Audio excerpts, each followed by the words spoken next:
En Tanzanie vivent près de la moitié des lions qui subsistent sur la Terre. On vient du monde entier pour admirer dans les parcs nationaux ce roi de la faune africaine.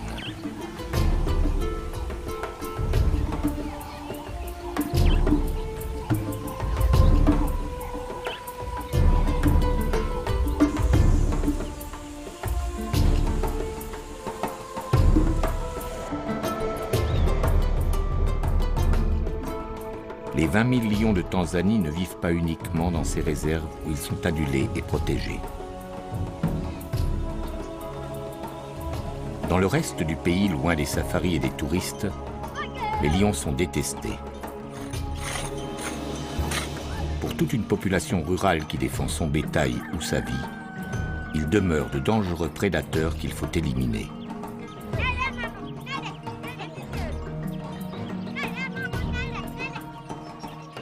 Chaque semaine, un homme meurt, victime de l'attaque d'un félin. Et chaque jour, lorsque les hommes se défendent ou se vengent, un lion est tué. C'est ici, dans cette vaste étendue de hauts plateaux, au pied du Kilimandjaro, que le face-à-face entre les hommes et les lions est le plus tendu.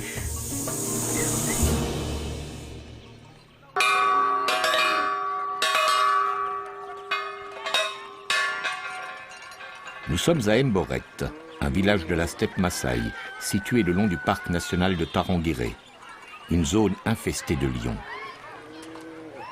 Ce jour-là, la leçon est un peu particulière. L'école reçoit la visite de Rose Mocha du département de la faune sauvage. Rose Mocha parcourt la région à la rencontre de tous ceux qui sont confrontés aux lions. Un travail d'information et de prévention. Levez-vous. République de Tanzanie, bonjour. Comment allez-vous? Je vais bien. Bien. Et vous, comment allez-vous? Bien. Je m'appelle Rose et je vous souhaite le bonjour. Asseyez-vous. Merci. Nous allons parler du lion. Vous connaissez cet animal, le lion? Et qu'est-ce que vous savez sur lui? Il a l'air méchant. Il a l'air méchant. Et qu'est-ce qu'il mange?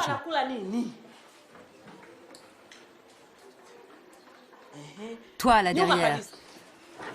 De la viande. Il mange de la viande. De ce côté derrière? Des gazelles. Des gazelles. Là-bas? Des zèbres. Des zèbres, très bien. Vas-y, dessine-nous un lion.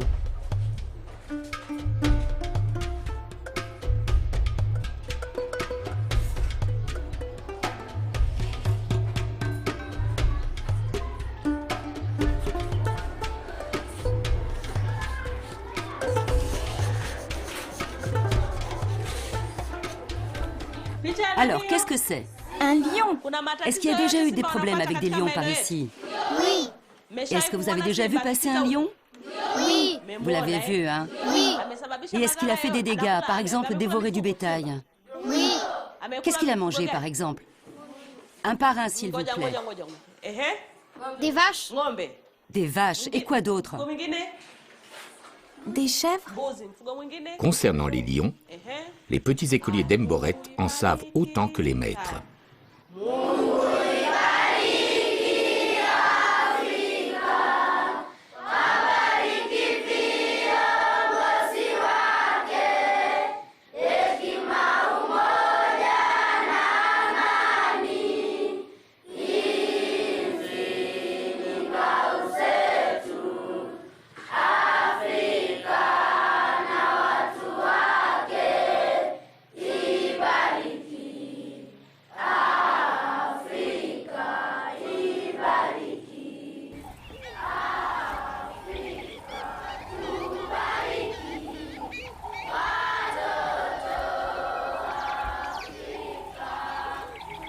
Ces enfants ne fréquentent pas l'école tous les jours. Bien souvent, leurs parents préfèrent les envoyer garder les vaches dans la brousse, selon le mode de vie des éleveurs Maasai. Le lion fait partie de leur quotidien. Le pays est pauvre, il a besoin du tourisme pour vivre. Les lions représentent un attrait majeur et leur protection, un enjeu vital. Dans les réserves, la présence humaine est strictement limitée. Mais au-delà de leurs frontières, souvent un simple trait sur la carte, de vastes étendues de brousse abritent des populations traditionnelles hostiles à la présence des fauves. Assurer la protection de ces populations tout en préservant les lions, la tâche des autorités tanzaniennes n'est pas facile. Tant bien que mal, le pays tente d'organiser la cohabitation.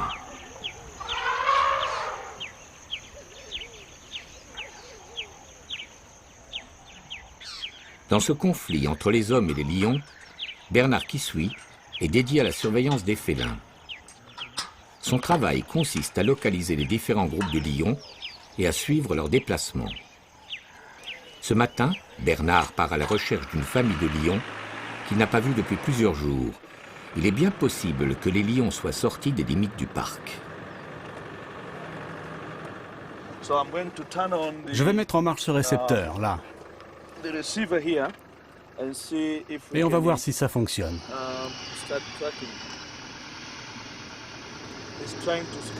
On essaie de capter un signal aux alentours.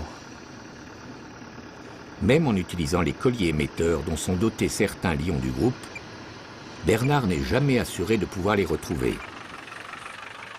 Le comportement des félins est imprévisible. D'un jour à l'autre, les lions peuvent se déplacer sur de grandes distances. Nous devons aller de l'autre côté, là où on recevait les signaux les plus forts. Ils sont probablement à gauche, plus loin au fond de la vallée. Depuis qu'on a commencé à suivre les lions il y a 7 ans, nous avons une bonne idée de l'évolution des populations. Par exemple, en 2004, lorsque nous avons commencé, notre estimation était de 200 lions. Maintenant, on est descendu à un chiffre de 170, voire 160.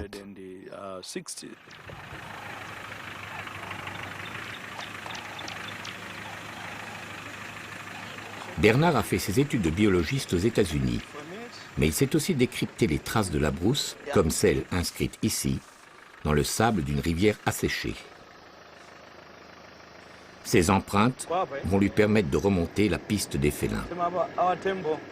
Attention, il y a des éléphants.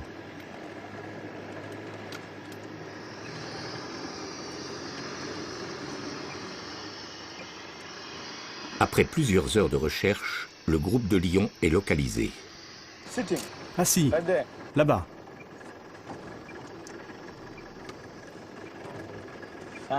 Enfin. Ils sont 4. Laissez-moi vérifier.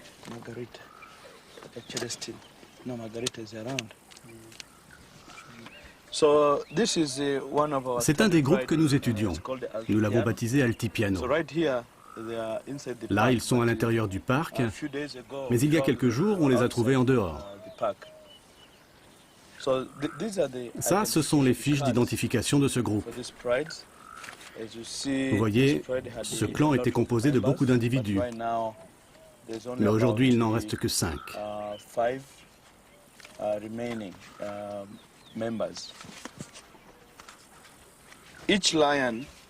Chaque lion des groupes étudiés a sa carte d'identité.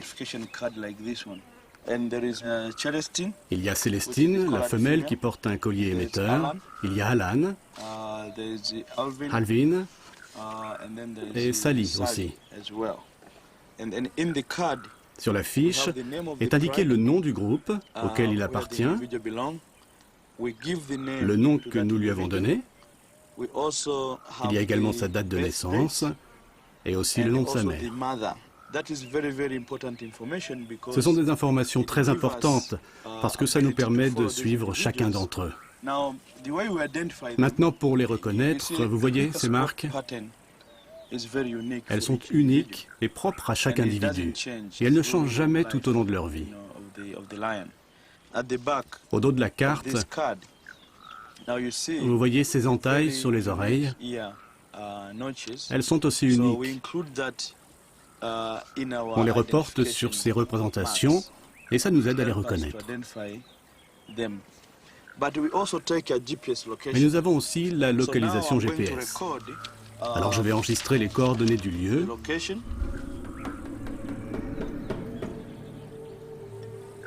Et noter aussi l'heure.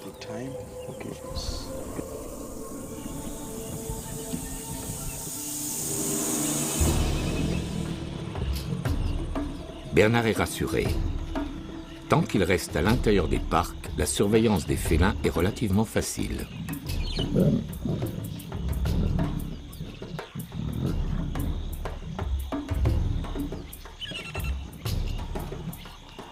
Mais tous les lions ne vivent pas dans les parcs. Et ceux qui s'y trouvent n'ont que faire des limites établies par les hommes. Ils se déplacent au gré de leur chasse. Les lions obéissent d'abord aux lois dictées par la nature.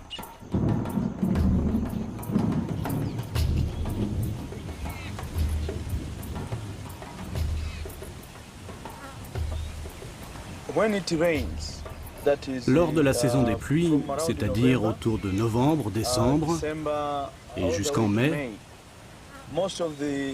les animaux se mettent à se déplacer à l'extérieur des parcs. Les lions sont forcés de suivre cette migration parce qu'il ne reste plus rien à manger dans les parcs. Donc ils sortent et ils se retrouvent dans des régions habitées. Il y a des gens, il y a du bétail et toutes sortes d'activités humaines.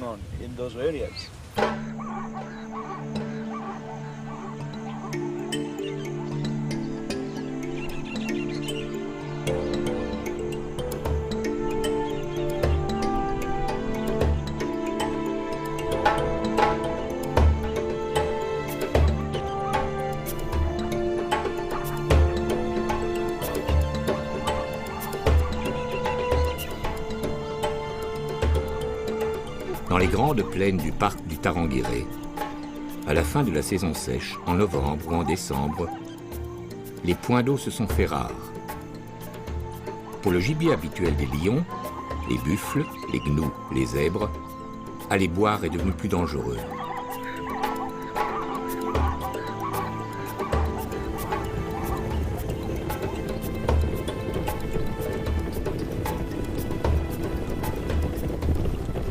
Obéissant à leur instinct, les animaux se sont rassemblés en de grands troupeaux.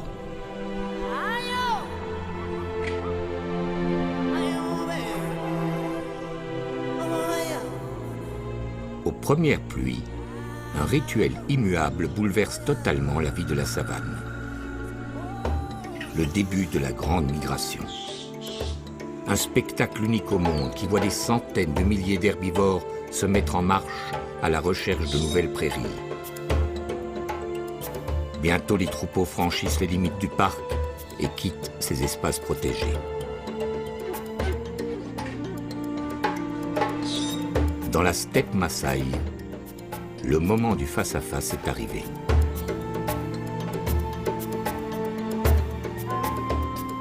En suivant leur proie, les lions sont entrés sur le territoire des hommes.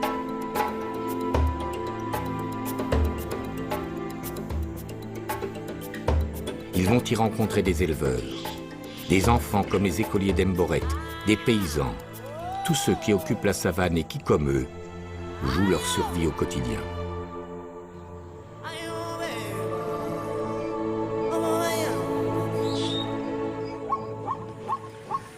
Aujourd'hui, la tournée d'inspection de Rose Mosha l'a conduit chez Isaka, un éleveur Maasai qui vit à proximité d'Emboret, à 1 heure de marche. Dans le passé, Isaka s'est déjà plaint d'attaques sur son bétail. Vous avez combien de vaches? J'ai 30 vaches. Il n'y a jamais de lions qui viennent par ici? Si, ça arrive, mais on les fait fuir.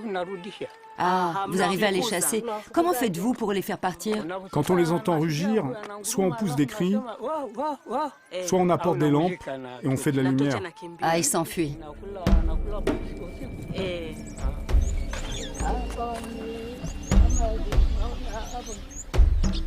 Mais crier ou allumer des feux n'est pas toujours suffisant contre les lions. Pour se protéger du fléau, Isaka a construit cette traditionnelle boma, un enclos en cercle fait de branches d'épineux empilées. Facile et rapide à construire, ces bomas jalonnent la savane. Elles correspondent au mode de vie semi-nomade d'Isaka. Il doit pouvoir se déplacer rapidement en fonction des pâturages et des ressources en eau.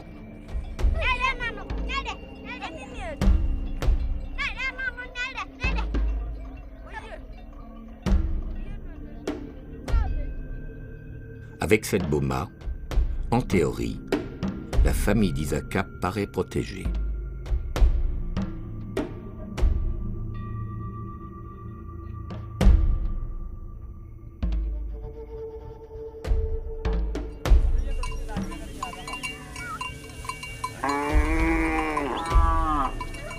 Isaka possède 30 vaches. À l'échelle du pays, c'est un homme riche. Mais pour nourrir les siens, il ne peut compter que sur son troupeau. Comme ses voisins éleveurs, il ne cultive pas la terre. Perdre une seule de ses vaches constituerait une catastrophe.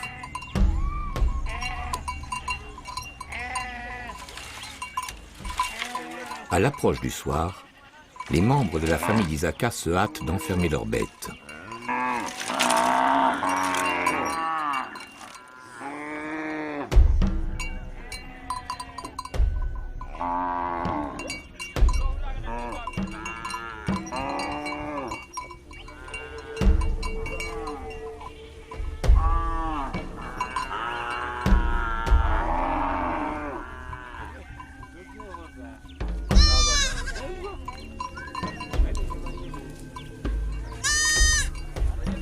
Les redoutables épines de la boma semblent interdire toute intrusion.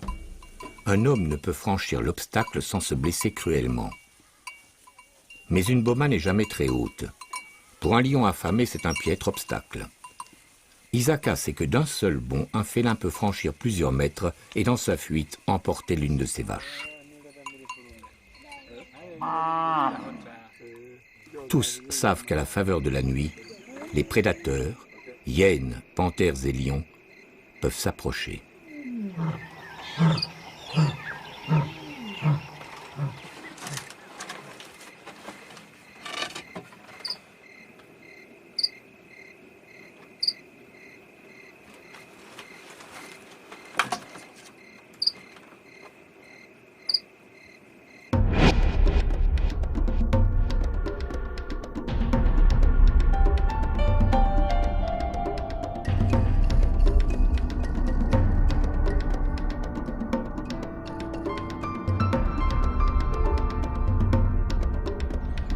Lors de ces tournées, Rose s'adresse en priorité aux chefs coutumiers et aux responsables des villages.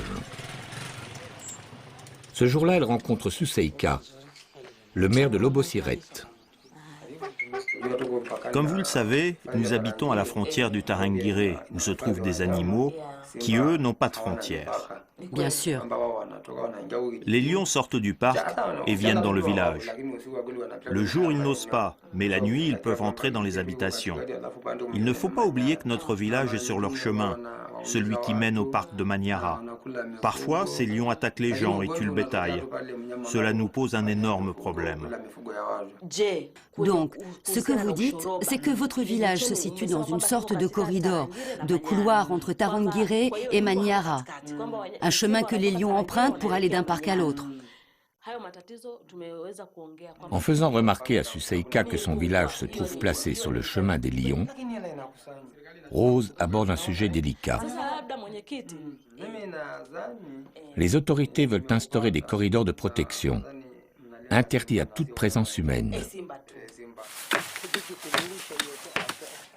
Ainsi, les hommes et les lions ne se partageraient plus les mêmes territoires. Voir leur village déplacé et les éleveurs obligés d'abandonner leur boma, parmi les Maasai et malgré les promesses de dédommagement, l'idée passe mal. Le désir de ces populations est bien de conserver leurs terres et leur mode de vie traditionnel.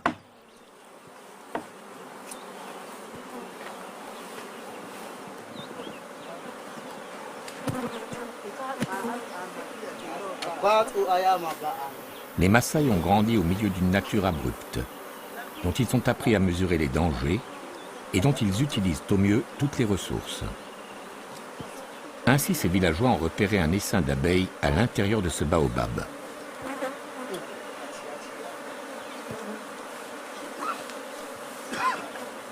Qu'importe les piqûres d'insectes. Le miel fournit un apport en calories bienvenu à ces habitants de la steppe dont le souci quotidien reste de se nourrir.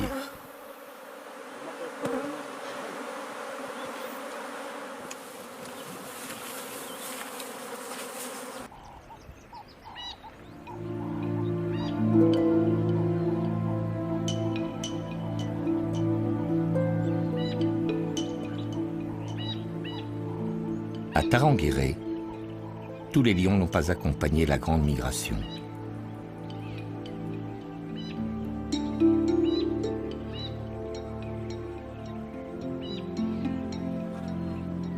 Dans le parc, en ce mois de février, une lionne est demeurée sur place, gênée par la naissance d'une portée de lionceaux.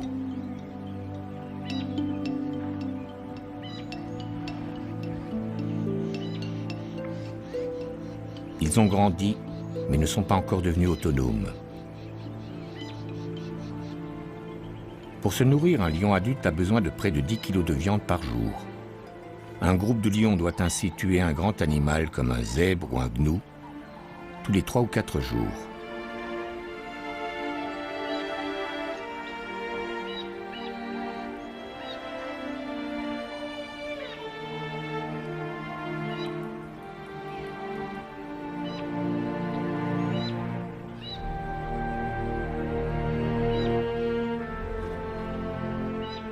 Or, avec la migration, le gibier a déserté la réserve et la viande manque.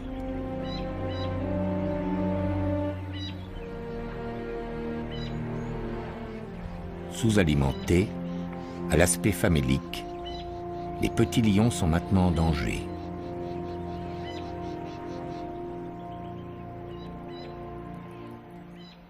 Sans relâche, la lionne guette.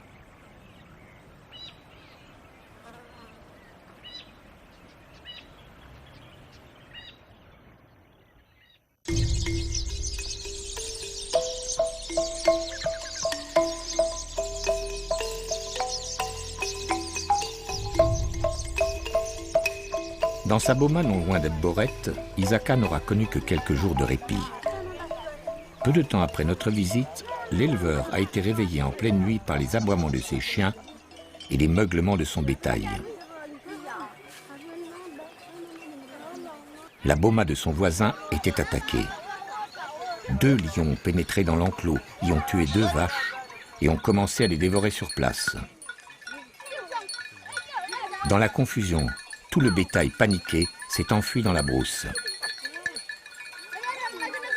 Les hommes ont alors crié et apporté des lampes pour tenter de faire fuir les fauves, en vain.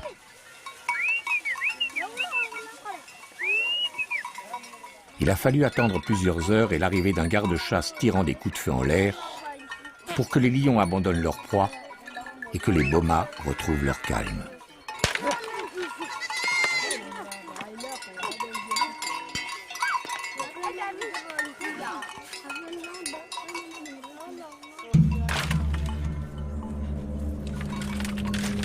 Pour le voisin d'Isaka, le bilan est lourd.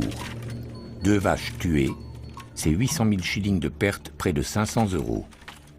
Plus d'1 an de travail au salaire moyen et aucune indemnité de prévue.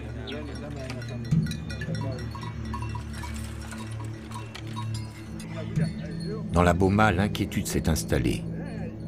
Les lions reviendront-ils? Les femmes et les enfants s'enferment dans les cases. Les hommes décident de veiller. Il y a beaucoup de problèmes avec les bêtes sauvages qui s'attaquent à nos vaches. Il faut qu'on soit prêt à les protéger. Un feu, des lances et les souvenirs de leur jeunesse alimentent leur courage. Chaque jour, il nous faut rester sur nos gardes. Parce que les lions ne préviennent pas, ils arrivent tout à coup. C'est comme ça qu'ils sont arrivés ici l'autre jour. Je vais remettre du bois dans le feu. La lumière permet au moins de voir un peu ce qui se passe. On ne voit pas très bien, mais c'est assez pour que nous puissions nous défendre. La vie continue, toujours. De toute façon, il n'y a rien d'autre à faire. On doit suivre notre destin. C'est comme ça.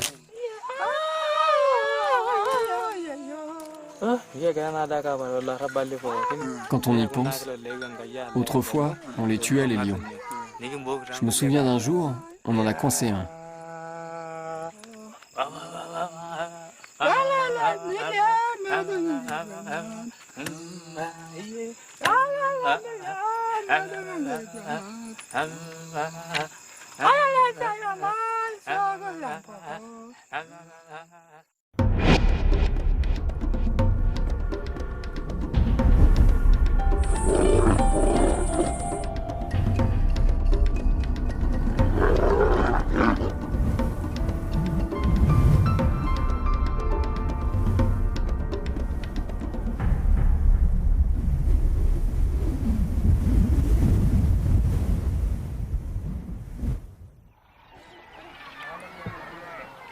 Autrefois, Isaka et les siens et tous les nomades Maasai des environs n'auraient pas hésité. Ils auraient pisté les lions pour se venger.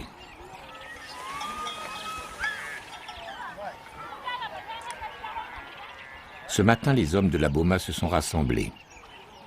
Ils savent qu'il leur est désormais interdit, sous peine de lourdes sanctions, de tuer les lions.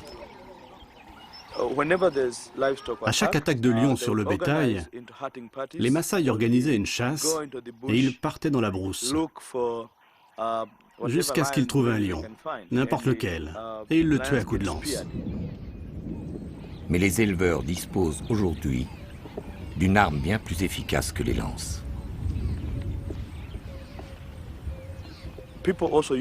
Les gens se servent de poison.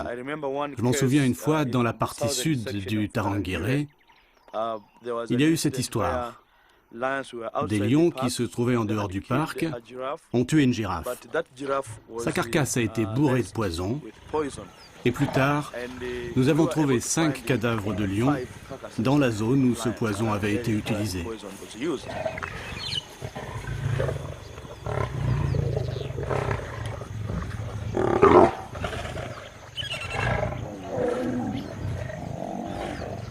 Lorsqu'ils tuent une proie, surtout si elle est importante, les lions ont pour habitude d'en dévorer une partie avant de revenir plus tard achever leur festin. Pour ceux qui veulent se débarrasser discrètement du prédateur, il suffit alors de répandre dans la carcasse de l'animal mort des pesticides utilisés dans l'agriculture et disponibles sous forme de poudre. Tous les animaux charognards qui consomment cette viande sont aussitôt condamnés.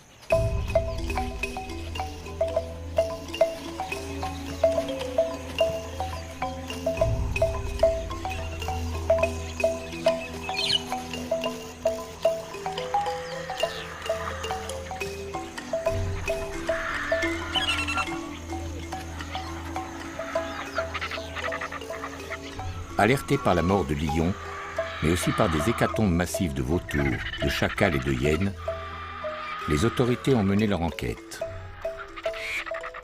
Très vite, elles ont soupçonné l'utilisation d'un pesticide interdit, car particulièrement nocif, le furadin.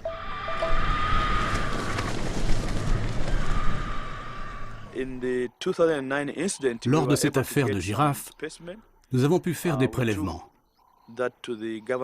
Nous les avons apportés à un laboratoire gouvernemental qui a pu vérifier. Et c'était du furadin qui avait été utilisé. Depuis, nous savons que dans cette région, le furadin est utilisé pour tuer des lions. Il y a environ 150 lions qui sont tués chaque année dans la steppe Maasai, ici, la région dont nous parlons. 150. Et on parle de ceux pour lesquels on retrouve les restes, les carcasses, et pour lesquels les témoins nous racontent avoir vu les lions morts. Mais il y a des lions qui ont été tués et dont on n'a pas connaissance et pour lesquels aucun rapport ne peut être fait. Donc on peut doubler le chiffre. De 150, on passe à peut-être 300 lions, tous victimes de l'aggravation du conflit entre les hommes et les lions. Nous devons voir comment on peut faire diminuer le braconnage, la chasse illégale, les empoisonnements, les pièges, tout ce genre de choses. C'est crucial pour sauver la population des lions. Lion population to be rescued.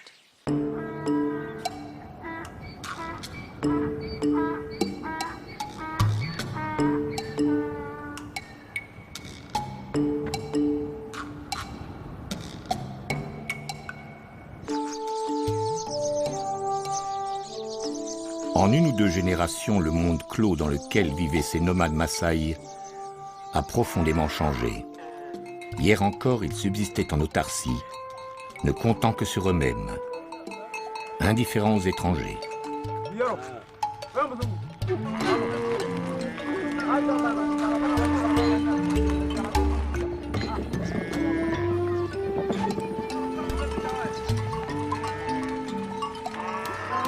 Mais la démographie a explosé.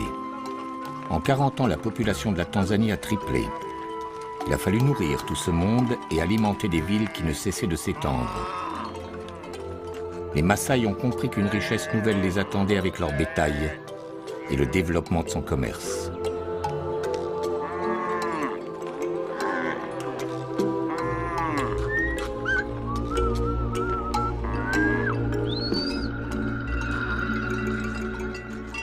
Isaka, comme tous les éleveurs de sa région, se rend maintenant régulièrement dans la grande cité du Nord, à Arusha.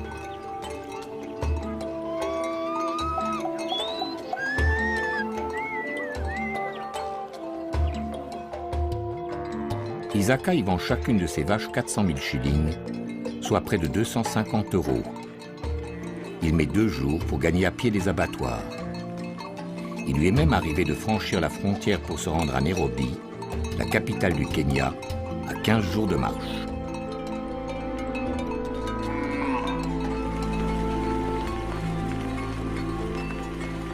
La steppe Maasai voit défiler sans cesse ses grands troupeaux de bovins. Petit à petit, le bétail domestique a envahi la savane à la recherche de nouveaux pâturages et de points d'eau.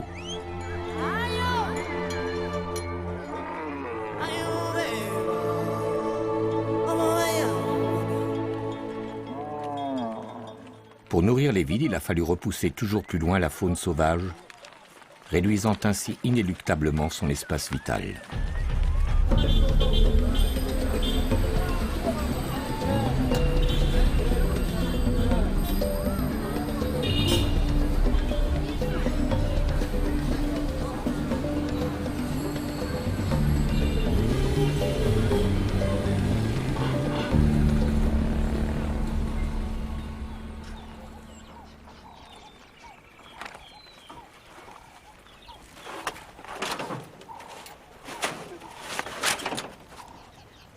Nous sommes près de Simanjaro, un village situé au nord du parc de Tarangire, le long de l'un de ces fameux corridors empruntés par les lions. Ce jour-là, on charge dans un camion des rouleaux de grillage, un moyen de protection rudimentaire qui semble évident dans une société contemporaine, mais qui financièrement reste hors de portée des éleveurs de la steppe.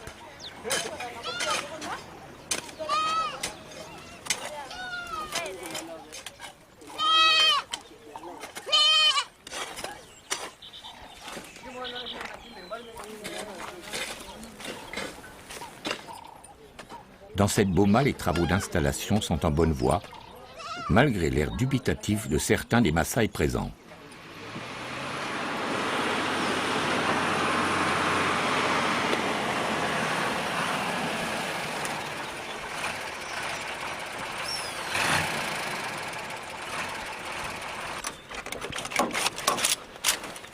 Mais lorsqu'arrive le camion, Toima, le chef du village, et tous les membres de sa famille mettent la main à la pâte.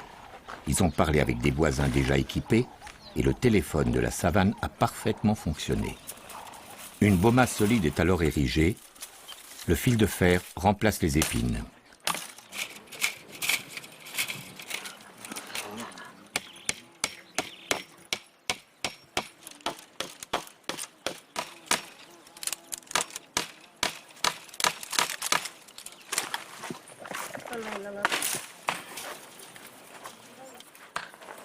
Ces clôtures vont-elles s'avérer efficaces contre un prédateur aussi puissant que le lion? Pour répondre à cette question et à titre de test, une centaine d'enclos, financés par des associations occidentales, sont en cours d'installation autour de Simanjaro.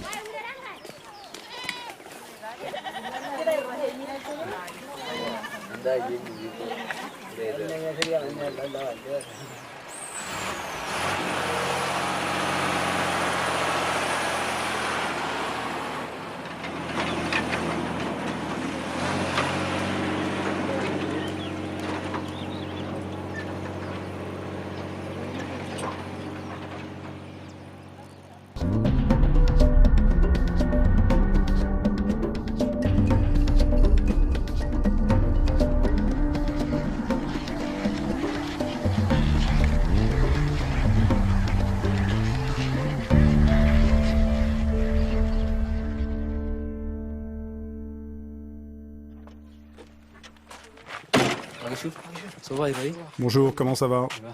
Ça va. Tout va bien. L'autre jour, les lions sont venus, mais ils n'ont pas pu entrer à l'intérieur des enclos.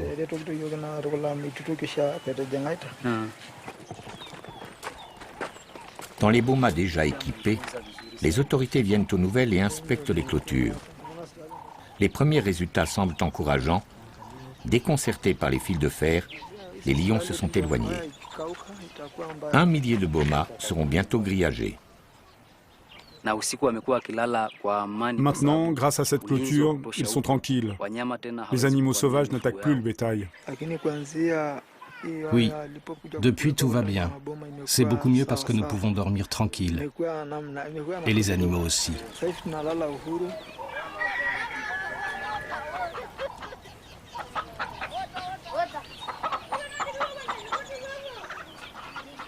Mais pour l'éleveur, cette sécurité nouvelle a un prix. Les clôtures ont pour effet de sédentariser Toiba et les siens.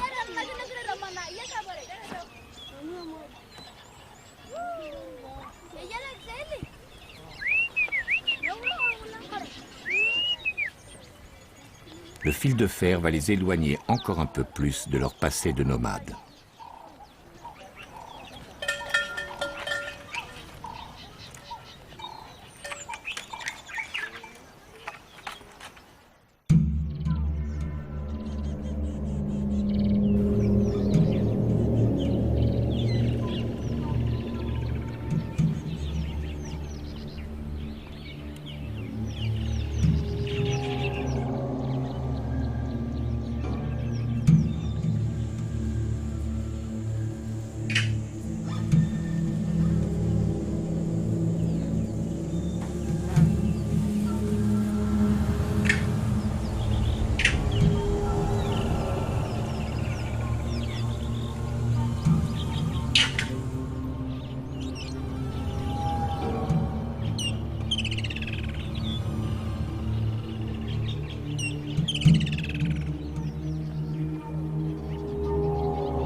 Dans le parc de Tarangire, la lionne accompagnée de ses jeunes cherche toujours à se procurer de la nourriture.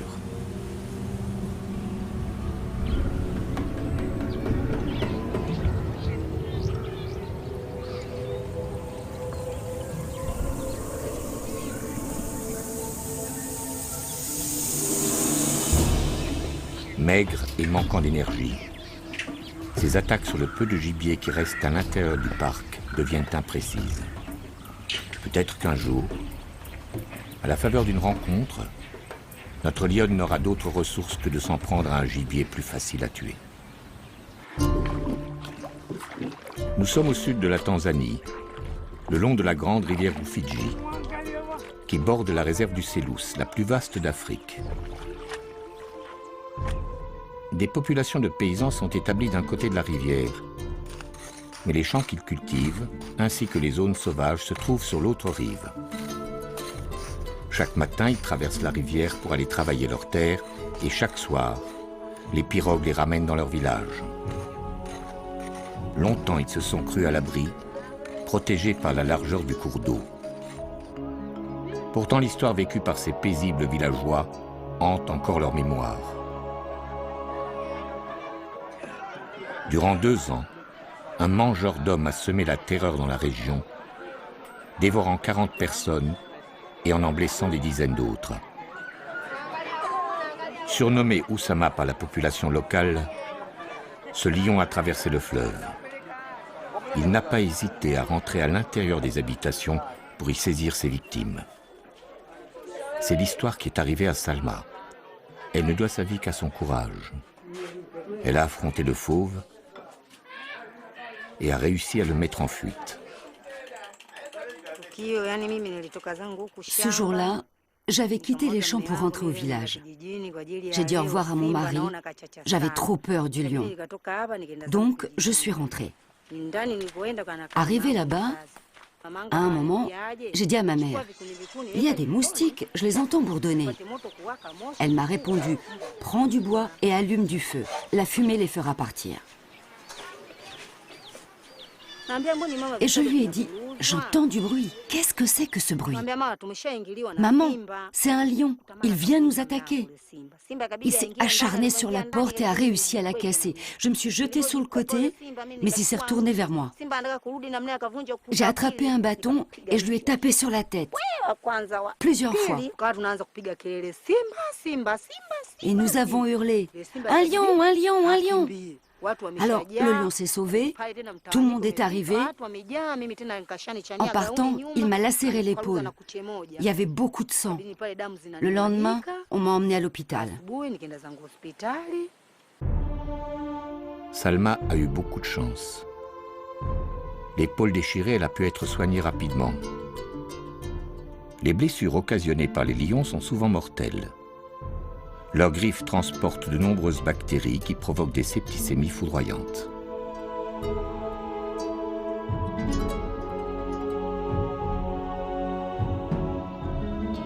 Le long de la Rufiji, à une certaine période de l'année, pour défendre leur récolte contre les cochons sauvages, les paysans passent la nuit dans ces cabanes. Ils s'installent en hauteur pour se protéger des lions, eux-mêmes à la recherche de ces nuisibles.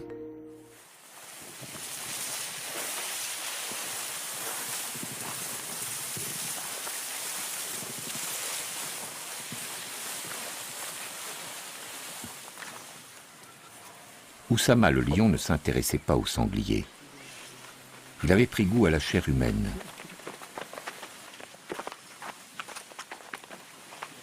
Voici le récit tragique de Fatouma et de sa famille.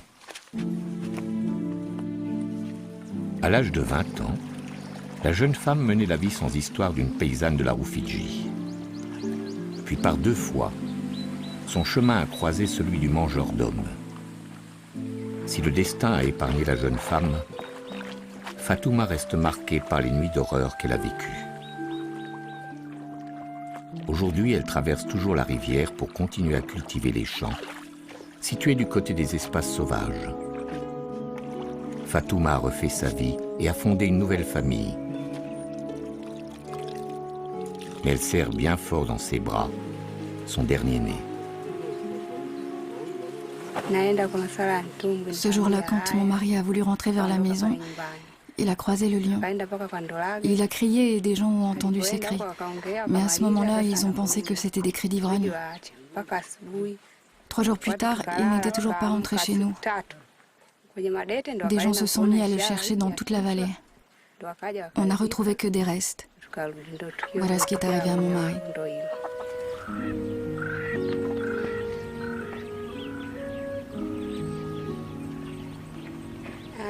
Après l'enterrement de mon mari, je suis restée là pendant les 40 jours du deuil. Et puis je suis partie chez mes parents. Le jour même de mon arrivée, vers 1h ou 2h du matin, ma mère a bougé et a fait du bruit. Et mon père s'est mis à crier. Après, je n'ai plus rien entendu. Je suis restée avec les enfants en silence jusqu'à la fin de la nuit. Le matin, mon beau-père, le père de mon mari, est arrivé. Il est monté au-dessus dans la case et il a trouvé mon père mort. Tout le haut de son corps avait été dévoré. On a cherché ma mère, on a trouvé. Le lion lui avait mangé le ventre, le reste était là. Nous avons pris leur corps pour les enterrer.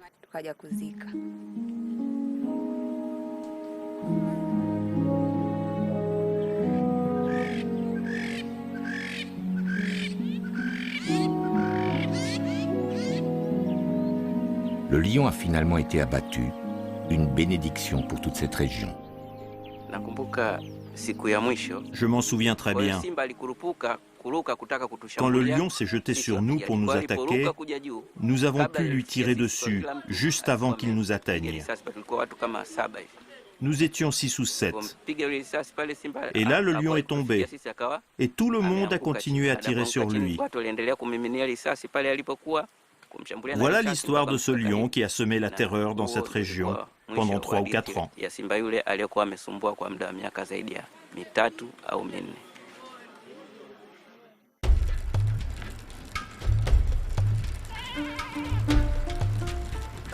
Les lions se nourrissant de chair humaine sont rares. Un tueur en série comme Oussama reste un cas extrême. Les écoliers d'Emboret n'y ont jamais été confrontés.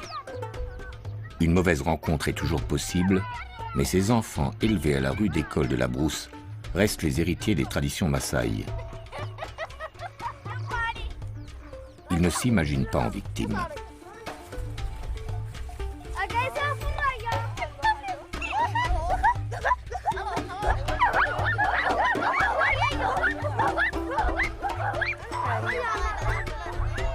Dans la steppe massaï, la confrontation entre les hommes et les lions semble à son paroxysme.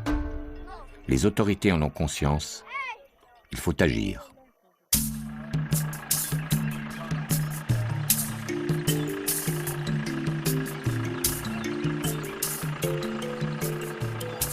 À la lisière du parc du Tarangire, les hommes attachés à la surveillance des lions ont repris la piste.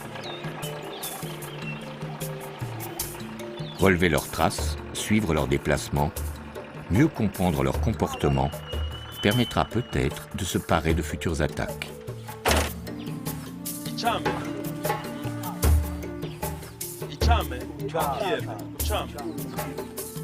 Comme dans les Boma, l'apaisement du conflit passe par un travail de terrain.